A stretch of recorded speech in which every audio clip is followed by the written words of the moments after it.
Hey guys, it's been a while. It's been eventful, but I'm back in the workshop.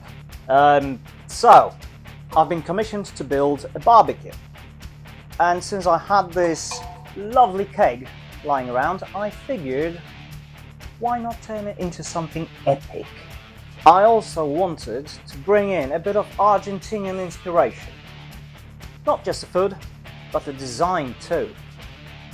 Now, here are two things I've learned about Argentina over the years.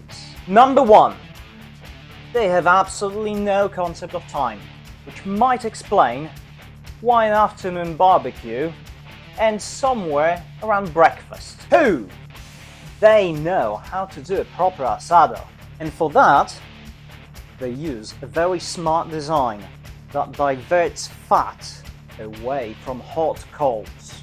Less flare-ups, better meat. I'm going to try to recreate that today. We'll see how it goes. No promises. First things first, I need to cut the keg open and figure out how much space I've got to work with inside. Also, I need to take into consideration is the position of the handle, because we're going to use it as the actual opening handle. And it's not just about making it work, it's about making it look good.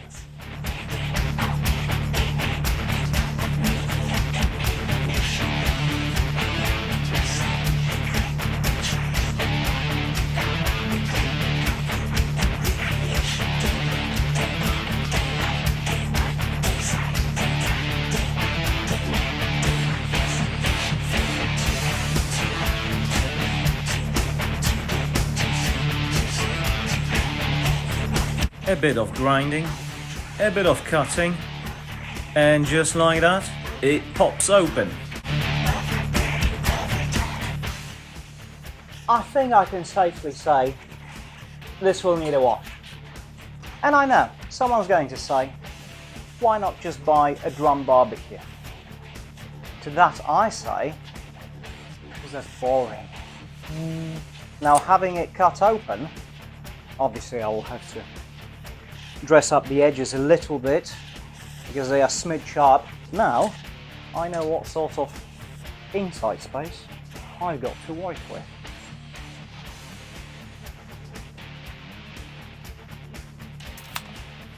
So the idea is very simple.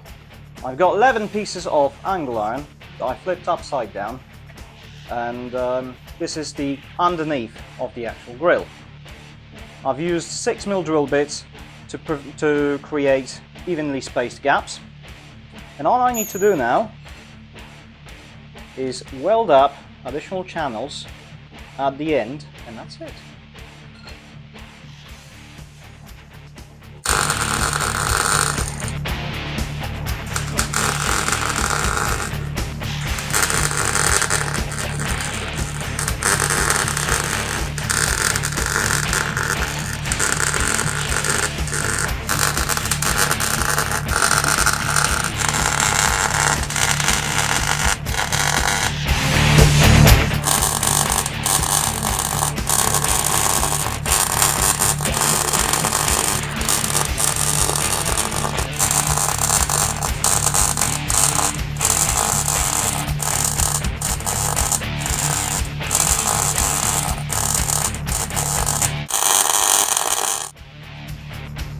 Once I was done welding the grill, I've welded up some legs from some durable round tubing.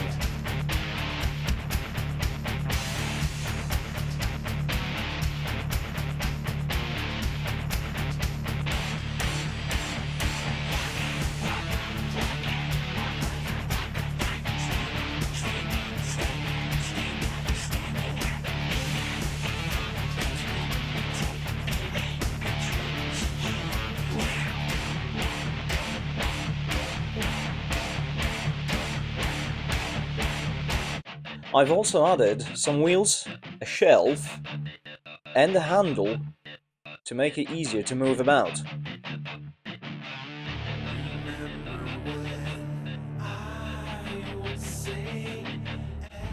The cold plate is made from 6.5mm thick steel that I just had lying around. It won't rust through, unless you barbecue every day at the bottom of the sea. The grill itself, I've removed the mill scale and I've seasoned it just like you would do with a cast iron pan. That should last forever too. And yes, you can adjust the height of the grill. Also, I've made sure there is plenty enough good airflow,